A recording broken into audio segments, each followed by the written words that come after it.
ప్రార్థన చేసుకుందాం. అంటే ప్రేమించిన తండ్రి, విలువైన సంగతులు, మాకు కావలసిన జ్ఞాన సంగతులు, ఆత్మజ్ఞానం, దైవ జ్ఞానం మాకు బోధించండి. ఆత్మల రక్షకుడైన యేసునామములో ప్రార్థించి స్తుతించి బతిమాలి వేడుకుంటున్నాము తండ్రి. ఆమేన్. ప్రియమైన దేవుని వారలారా, ఈరోజు శరీరానికి సంబంధించిన జ్ఞానం ఎక్కడ చూసినా మనకి ఎవరిని కదిపినా శరీరానికి సంబంధించిన జ్ఞానం మనకి చెప్తూ ఉంటారండి. కానీ ఆత్మ సంబంధమైన జ్ఞానం అన్ని చోట్ల ఈరోజు దొరుకుతులేదు.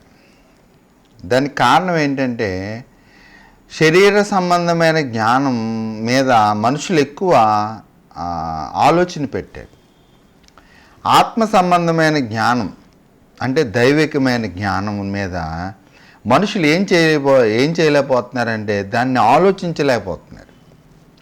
ఎవరైనా ఈ ఆత్మ సంబంధమైన జ్ఞానం ఎవరైనా బోధించేటప్పటికీ ఇది ఒక మతానికి చెందిన సబ్జెక్టుగా వాళ్ళు ఇష్టపడతలేదు. ఈ మతం గురించి చెప్తున్నారు వీరు అని ఇష్టపడతలేదండి.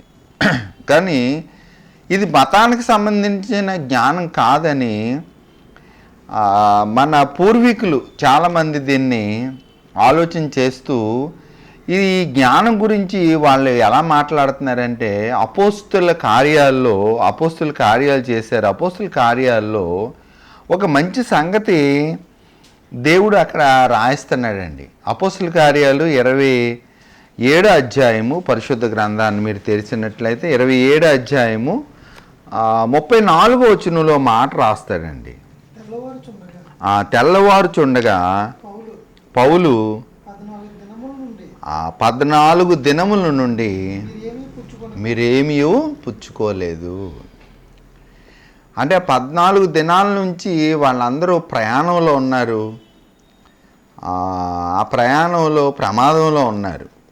ప్రమాదంలో ఉన్నప్పుడు ఒక దైవ సేవకుడు వాళ్ళని ఆదరిస్తున్నాడండి. లేఖనం ద్వారా ఆయన మీకేం పర్వాలేదు, మీరేం భయపడకండి, దేవుడు మనతో ఉన్నాడు, మనం కాపాడబడతామని వాళ్ళకి ఏమొస్తున్నాడంటే మీరు భయపడకండి అని చెప్తున్నాడు. ఈరోజు భయంతో చాలామంది ఇబ్బంది పడిపోతూ ఉంటారు. ఎవరైనా మీ దగ్గరికి వచ్చినప్పుడు, మీరు దేవుణ్ణి నమ్ముకున్నప్పుడు, మీరు మా దేవుణ్ణి నమ్ముకోండి అని చెప్పకూడదండి, వాళ్ళని మీరు ఆదరించాలి. పౌలు గారు అదే చేస్తున్నారు. మీరు భయపడకండి, మీరు ముందు ఏం చేయండి, ఆహారం పుచ్చుకోండి. మిమ్మల్ని నేను బతిమాలుతున్నాను, మీరు వాళ్ళు ఆకలేస్తుంది, నాకు ఒక 2 ఇడ్లీ కొనిపెట్టు అంటే ముందు వాళ్ళకి భోజనం పెట్టాలి. అదే చెప్తున్నాడు ఇక్కడ పౌలు గారు. మీరు భయపడకండి, మీరు ముందు ఏం చేయండి, ఆహారం పుచ్చుకోండి. ఇది మీ ప్రాణరక్షణకు సహాయం అవును. మీరు భోంచేయండి, ఆహారం పుచ్చుకోండి. మీలో ఎవరిని తల నుండి అయినను ఒక ఇంటికి అయినను నశింపదని చెప్పుచు ఆహారం పుచ్చుకోండి అని అందరినీ, ఒక ప్రమాదంలో ఉన్న వ్యక్తిని, ఏమండి చాలామంది హాస్పిటల్కి వెళ్తూ ఉంటారు. హాస్పిటల్కి వెళ్ళినప్పుడు ఆ ప్రమాదంలో ఉన్న వ్యక్తిని, నీకేం పర్వాలేదండి డాక్టర్ గారు అనగానే రేపొద్దున చచ్చిపోయి అతనికి కూడా ఒక 10 రోజులు బతుకుతాడండి. అంటే మన మాట తీరు బాగోవాలి. వాక్యాన్ని చెప్పేటప్పుడు వాక్యాన్ని వివరించేటప్పుడు మనం ఎలా వివరిస్తున్నాం, మనం టేస్టీగా ఉందాం మన మాట. అందుకే యేసుప్రభు మాట్లాడుతూ మీరు ఈ లోకానికి ఉప్పై ఉన్నారు అన్నాడు మత్తయి సువార్తలో. మీరు లోకానికి ఉప్పు అంటే ఉప్పు ఎవరికి కావాలి? ఉప్పు పలానాళ్ళకి కావాలండి, లేదండి, అందరికీ కావాలి. ఉప్పు అంటే టేస్ట్ అండి. కనుక మనం టేస్ట్గా ఉండాలి. లోకానికి మనం అందరికీ ఉపకారంగా ఉండాలి. ఎవరికి కూడా అపకారం చేసే ఆలోచనలో కూడా మనం ఆ ఆలోచన రానివ్వకూడదండి. యేసుక్రీస్తు అందరికీ ప్రభు ఎలాగో, యెహోవా అందరికీ ఉపకారం ఎలాగో, ఆయన్ని నమ్ముకున్న మనం కూడా అందరికీ కూడా మేలుకరంగా ఉండాలి, కానీ కీడుకరంగా ఇబ్బందికరంగా ఎవరికి ఉండకూడదండి. మీరు ధైర్యం తెచ్చుకోండి. అసలు ఏం పర్లేదు, మీ ఒక్క తల వెంట్రుక కూడా ఒకటి కూడా రాలదయ్యా, మీరు భయపడకండి, ముందు మీరు ఆహారం తీసుకోండి అని చక్కగా బతిమాలుకుంటున్నాడు. నిజంగా బతిమాలి చక్కగా వారిని మహాజ్ఞానంతో చెప్తున్నాడండి. అందుకే ఎబ్రిల్కి రాసిన పత్రికలో కూడా ఒక మంచి సంగతి చెప్తూ ఉంటాడండి దేవుడు. పరిశుద్ధాత్మతో నిండిన వాడే. ఎబ్రిల్కి రాసిన పత్రిక 2వ అధ్యాయము 3వ వచనం చూడండి. అక్కడ ఏమని రాస్తున్నాడు పరిశుద్ధాత్మ ద్వారా? ఇంత గొప్ప రక్షణ. ఏమండి, ఇంత గొప్ప రక్షణను మనం నిర్లక్ష్యం చేసుకుంటే దేవుడు రక్షించడానికి సమీపంగా ఉన్నాడు. మీ సంఘాన్ని రక్షించాలనుకుంటున్నాడు, మీ కుటుంబాన్ని రక్షించాలనుకుంటున్నాడు, మీ జీవితాన్ని రక్షించాలనుకుంటున్నాడు, మీ పిల్లల్ని కాపాడాలనుకుంటున్నాడు, ఈ దేశాన్ని కాపాడాలనుకుంటున్నాడు, ఈ రాష్ట్రాలను కాపాడాలనుకుంటున్నాడు, ఏమంటే ఈ జిల్లాను కాపాడాలనుకుంటున్నాడు, అందరినీ రక్షించాలనుకుంటున్నాడు. ఇంత గొప్ప రక్షణను మనం నిర్లక్ష్యం చేసుకుంటే ఎలా తప్పించుకుంటామండి? దేవుడు ప్రేమమయుడు, రక్షించానని కోరుకుంటున్నాడు మిమ్మల్ని. మీకు కావలసినవన్నీ ఆయన ఇస్తానంటున్నాడు. మనం ఏంటి, దేవా నాకు సహాయం చేయని ప్రార్థన చేసుకుంటే సరిపోద్ది కదా. ఎందుకు ఆయనతో మనకి దెబ్బలాట ఎందుకండి? ఓ గొప్ప వ్యక్తితో మనం దెబ్బలాట నెగ్గగలుగుతామండి. ఆయన కోటీశ్వరుడు అండి, ఆయనతో మనకి ఎందుకని పక్కన వెళ్ళిపోతాం. ఏమన్నా ఆయన ఏదైనా చేస్తాడండి, ఆయన ఏదైనా చేయగలిగిన సముద్రుడు అంటాం ఒక స్థితిలో ఉన్న ఆయన్ని. మరి సర్వాన్ని కలిగించిన దేవుని జోలికి ఎందుకండి మనం వెళ్ళటం? వెళ్తే ఏమైపోతుంది ప్రపంచం? ఆలోచించొద్దా మరి? ఇంత గొప్ప రక్షణను మనం నిర్లక్ష్యం చేసుకుంటే మనం ఎలా తప్పించుకుంటాం అంటున్నాడు. మనం ఎలా తప్పించుకుంటాం అండి? ఎక్కడికి వెళ్తే ఆకాశానికి వెళ్తే అక్కడ ఉన్నాడు, పాతాళానికి వెళ్తే అక్కడ ఉన్నాడు, ఏమంటే ఎక్కడికి వెళ్తే అక్కడ ఉన్నాడు. ఆయన లేకుండా ఏముందండి? కలిగి ఉన్నదేది ఆయన లేకుండా కలగలేదు. కనుక ఇంత గొప్ప రక్షణ ఇస్తానంటున్నాడు. ఆ రక్షణను మనం ఎలా తప్పించుకుంటాం అన్నాడు. కీర్తనకారుడు రాస్తూ కీర్తన గ్రంథంలో ఆ రక్షణను వదిలిపెట్టేసి దుష్టుడి మాట విని పక్కకి వెళ్ళిన తర్వాత ఆయన ఏమని ప్రార్థన చేస్తున్నాడో చూడండి. కీర్తన గ్రంథం 51వ అధ్యాయము 12వ వచనంలో ఆయన ఏమంటున్నాడో చూడండి. నీ రక్షణ ఆనందం, రక్షణలో ఆనందం అండి. చాలామంది రకరకాలైన ఆనందాలు ఉంటాయి లోకంలో, అవన్నీ క్షణిక ఆనందాలండి. కానీ ఇది ఉంది చూసారా, బైబిల్లో ఉన్న దేవుని ఆనందం ఉంది చూసారా, ఇది శాశ్వతమైన ఆనందం. అందుకే ఈ శాశ్వతమైన ఆనందం పొందుకున్న ఆ భక్తులైన వారు, నీ రక్షణానందము నాకు మరలా పుట్టించు అంటే, నేను ఈ ఆనందాన్ని కోల్పోయాను. నువ్వు చెప్పిన మాట వినక, నువ్వు చెప్పినట్టుగా నేను నడవక, నీ ధర్మశాస్త్రంలో ఉన్నట్టుగా నేను పాటించక ఈ రక్షణానందాన్ని నేను కోల్పోయాను తండ్రి. మీరు ఈ ఆనందాన్ని నాకేం చేయండి, మరలా పుట్టించండి. నేను కోల్పోయాను, నేను పోగొట్టుకున్నాను. నేను పోగొట్టుకున్నాను కనుక నేను పోగొట్టుకున్న నాకు ఈ రక్షణ ఆనందాన్ని మీరు నాకు మరలా పుట్టించండి. నా మనసు పాడైపోయింది, నా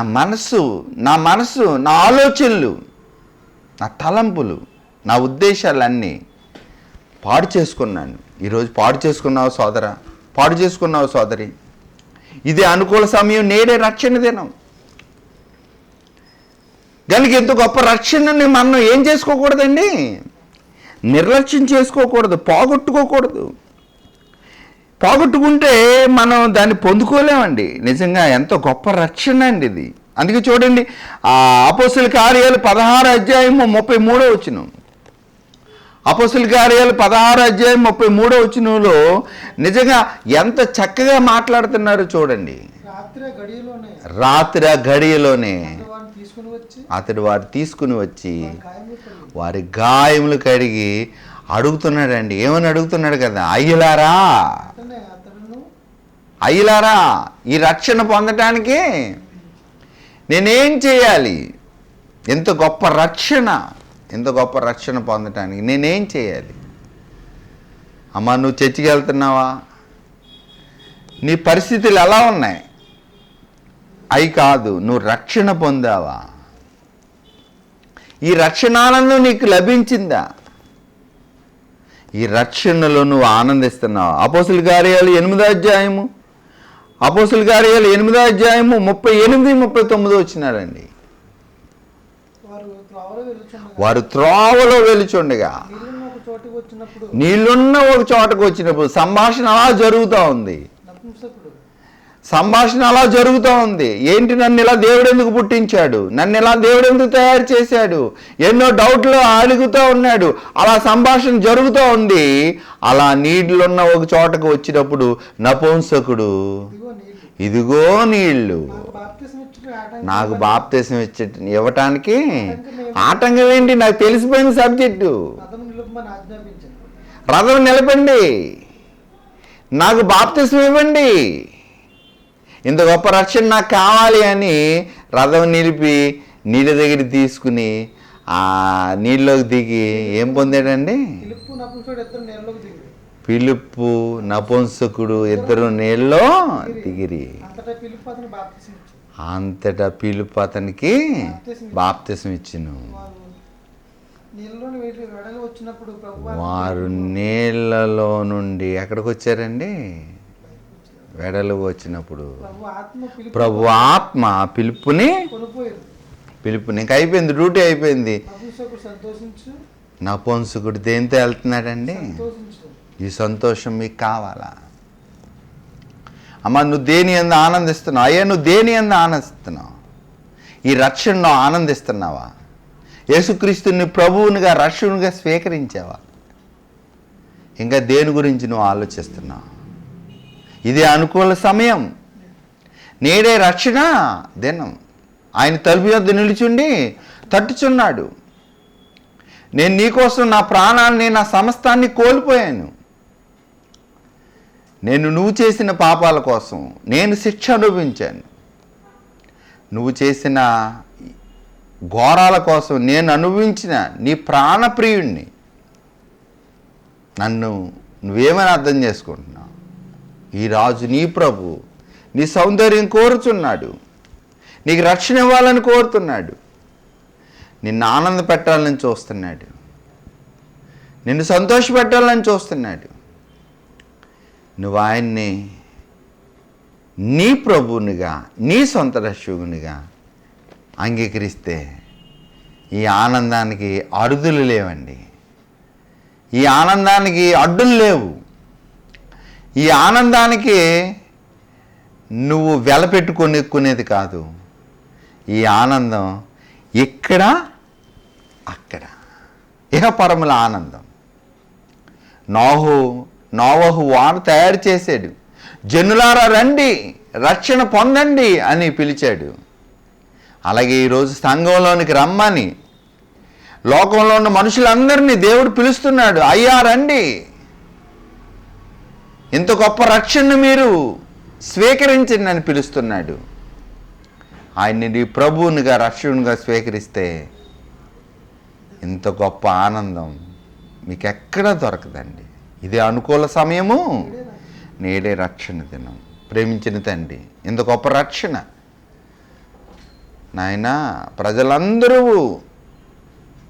పొందాలని మా కోసం పరలోకం విడిచి భూమి మీదకి వచ్చి మేం చేసిన పాపాల నిమిత్తం మీరు గాయపరచబడి, మేం చేసిన అపరాధాల నిమిత్తం మీరు నలుగొట్టబడి, మేము పొందవలసిన శిక్ష యావత్తు మీ మీద వేసుకుని మాకింత గొప్ప రక్షణ తెచ్చిన దేవా, నీ ప్రేమంతటికే, నీ దయాంతటికే వందనాలు చెల్లిస్తున్నాను తండ్రి. ఈ గొప్ప రక్షణ ఎవరికి లేదో వారు ఇదే అనుకూల సమయం, నేడే రక్షణ దినం, నిన్ను ప్రభువునిగా రక్షకునిగా స్వీకరించే భాగ్యం అందరికీ దయచేయండి. ప్రభు నందు మా ప్రయాసం వ్యర్థం కాకుండా చేయండి అని సర్వాధికారి యేసునామములో ప్రార్థించి స్తుతించి బతిమాలు వేడుకుంటున్నాం తండ్రి. ఆమేన్. మన తండ్రి దీవెన, కుమారుని రక్షణ, పరిశుద్ధాత్మ సహవాసము సన్నిధి ఇప్పుడు ఎల్లప్పుడు సదాకాలం ఆయన సన్నిధి మనకు తోడై నడిపించును గాక. ఆమేన్. వందనాలు.